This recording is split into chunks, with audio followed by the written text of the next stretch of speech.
श्रीमती भावना Gawli.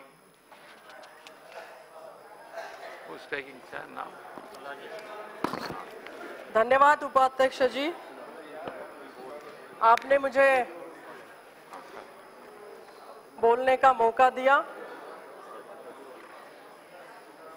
Sustainable development goal के पर हम चर्चा कर रहे हैं।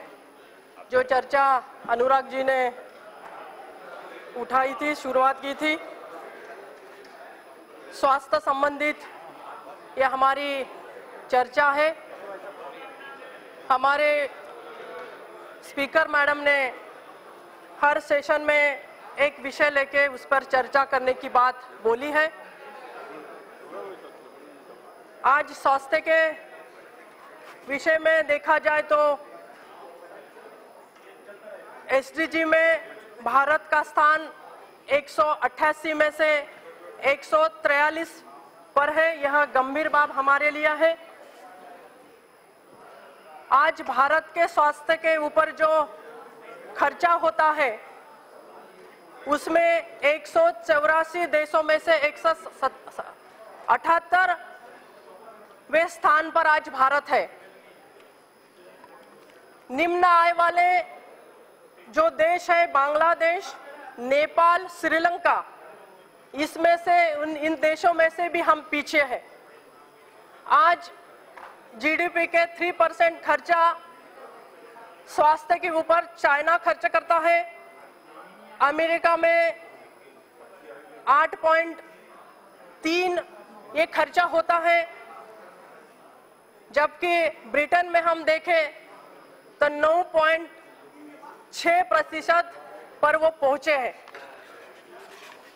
विश्व संगठन ने भी ये कहा है, विश्व स्वास्थ्य संगठन का भी कहना है कि जीडीपी के 5% पैसा स्वास्थ्य के ऊपर खर्चा किया जाए, लेकिन आज हमारे भारत में जीडीपी के 1.2 ही खर्चा यहाँ पर देश में होता है। गंभीर बात है।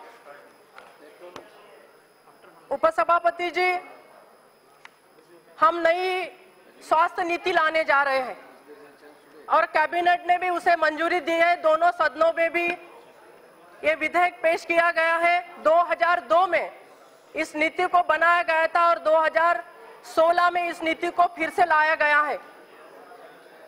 मैं कहना चाहती हूँ कि जैसा हमारा भारत देश बहुत बड़ा देश है, बहुत ज्यादा संख्या हमारे देश में है, उसे पूरा करने के लिए सरकार के पास में जो भी सरकार के पास में जितने भी सुविधाएं वो कम है, और उसे देखते हुए निजी क्षेत्र पीपीपी मोड पे हम हॉस्पिटल बनाने जा रहे हैं। क्या मुझे लगता है जाने की आवश्यकता है। जैसा एम्स, दिल्ली के एम्स में पीपीपी मोड पे अस्पताल चलाए जाते हैं, उसी तरह चंडीगढ़ में भी पीपीपी मोड पे एक गवर्नमेंट हॉस्पिटल चलाया जाता है और उनका रिपोर्ट जो है समाधानकारक है। दूसरा, joint venture Rajiv Gandhi super speciality hospital Bangalore में अपोलो के साथ में टाई अप करके राज्य सरकार का ये प्रकल्प है, राज्य सरकार उसे देख रही है, उसे किया गया है। तो जॉइंट वेंचर भी मुझे लगता है अभी करने की आवश्यकता है। बीओटी इंफ्रास्ट्रक्चर और रोड में बीओटी का बहुत अच्छा रिजल्ट आया है, तो क्या हम बीओटी के पे भी जाना चाहेंगे। मोबाइल हेल्थ यूनिट की भी हमें बहुत आवश्यकता है। गांव में जब हम जाते हैं तो गांव में लोगों में हेल्थ के प्रति कोई अवेयरनेस नहीं है, कोई जागरूकता नहीं है। बीपी होता है, शुगर होती है, ये छोटे छोटे दिखने वाले रोग जरूर है, लेकिन उसके कारण बड़ी समस्या स्वास्थ्य की निर्माण होती है। तो मैं समझती हूँ कि मोबाइल यूनिट का भी उसमें मोबाइल यूनिट भी देने की आवश्यकता है, और वो एनजीओ के तरफ से या निजी क्षेत्र से भी हो सकता है। और मैं समझती हूँ कि ये जो नीति हम ला रहे हैं उसमें करीबन चाइना ने जितना पैसा खर्च किया है जीडीपी के, उतना ही 3% पैसा खर्चा करने की आवश्यकता है।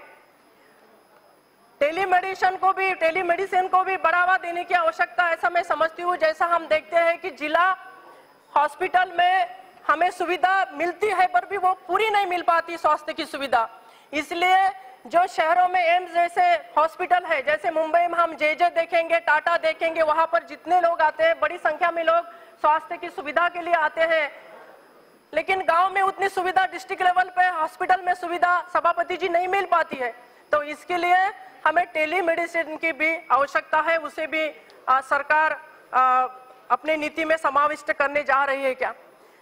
सभापति जी, हम प्राथमिक आरोग्य केंद्र देखते हैं, उप केंद्र देखते हैं, RH है, डिस्ट्रिक्ट हॉस्पिटल है, पर हम जब प्राथमिक आरोग्य केंद्र में जाते हैं तो वहां पर डॉक्टर उपलब्ध नहीं होते, प्राथमिक आरोग्य केंद्र पे नर्सेज उपलब्ध नहीं होती है, कोई मेडिसिन वहां पर ठीक तरह से लोगों को मिलती नहीं है, और मिलती है तो 2 प्रकार की गोली देके उनको भेज दिया जाता है या डिस्ट्रिक्ट हॉस्पिटल में उन्हें रेफर किया जाता है। तो मैं समझती हूँ कि ये बहुत चिंता का विषय है।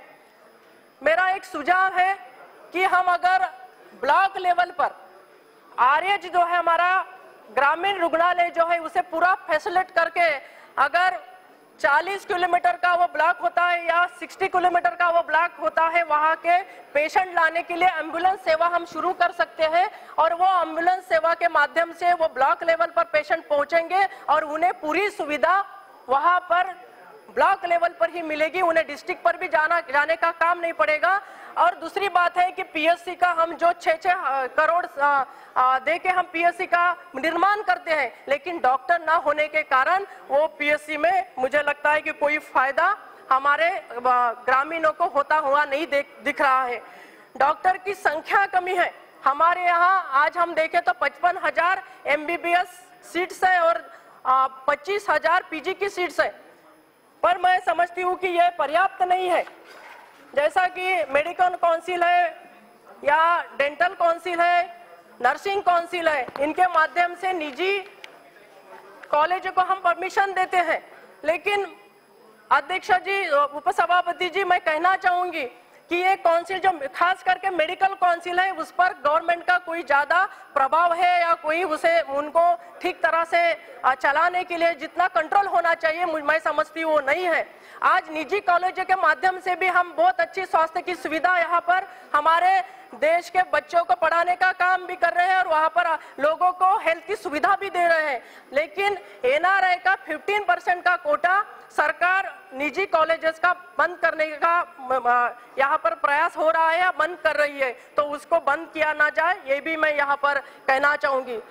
अध्यक्ष जी, उपसभापति जी, यहाँ पर जेनरिक औषधि का उल्लेख किया गया है और इस साल में करीबन 3,000 जेनरिक औषधि स्टोर्स हम देने जा रहे हैं। बहुत अच्छा, बहुत बड़ा कदम ये सरकार ने लिया है, क्योंकि जेनरिक औषधि स्टोर्स में हमें बहुत कम दर पर वहां पर कैंसर की दवाई मिलेंगी, BP की दवाई मिलेंगी और सारी प्रकार की दवाई मिलेंगी। इसलिए गरीबों के लिए स्वास्थ्य, हमारे लिए गरीबों के लिए स्वास्थ्य बहुत अच्छा और सस्ता यहाँ पर दिखाई दे रहा है। इसका लाभ भी बहुत सारे जगहों पर लिया जा रहा है।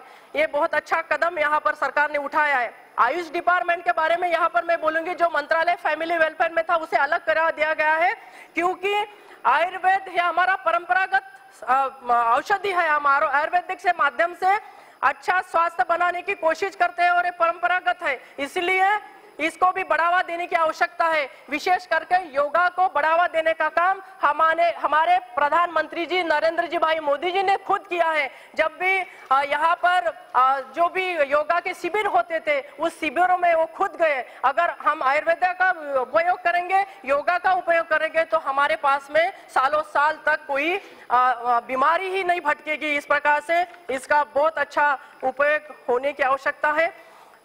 जैसा कि यहाँ पर बताया है 2030 तक हम SDG का गोल प्राप्त करने जा रहे हैं, लेकिन सभापति जी, मैं मंत्री जी को बोलना चाहती हूँ, पूछना चाहती हूँ कि अगर 30 तक हमें ये गोल पूरा करना है, लेकिन हमारी बढ़ती आबादी को अगर हम नहीं रोक पाए तो 30 तक हम ये गोल कैसे पूरा कर पाएंगे। इसलिए मुझे लगता है मंत्री जी सक्षम है, सरकार भी सक्षम है। जैसा नोटबंदी का निर्णय हमने लिया है उस प्रकार से यहाँ पर मैं समझती हूँ कि जो लोक संख्या का कंट्रोल है उसे भी बहुत अच्छे तरीके से हमारे देश के लिए एक शुरू करने की आवश्यकता है।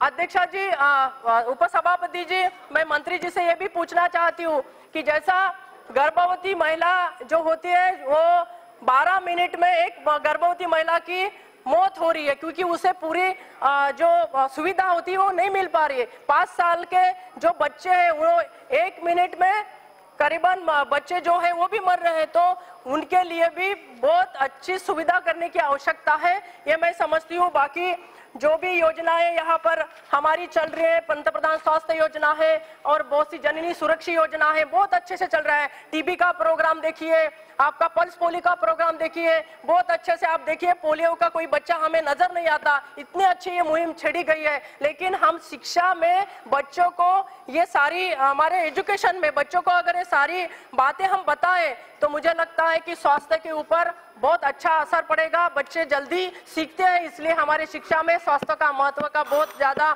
इसमें स्वास्थ्य का विशेष महत्व देने की आवश्यकता है। 1 मिनट उपसभापति जी, मैं मंत्री जी का यहाँ पर धन्यवाद करना चाहती हूँ। मैं जिस क्षेत्र से आती हूँ महाराष्ट्र के यवतमाल क्षेत्र में, वहाँ पर गवर्नमेंट मेडिकल कॉलेज है और उसे आपने 100 करोड़ रुपए सुपर स्पेशलिटी हॉस्पिटल को दिए हैं और मेरे क्षेत्र के लोगों को और बहुत अच्छी सुविधा देने का काम यहाँ पर सरकार ने, मंत्री जी ने किया है। मैं बहुत बहुत आपका धन्यवाद करती हूँ और मैं समझती हूँ कि सारा गोल हमें निश्चित करने के लिए बहुत और अच्छे प्लानिंग करने की आवश्यकता है। आपने मुझे मौका दिया बोलने का, बहुत बहुत धन्यवाद।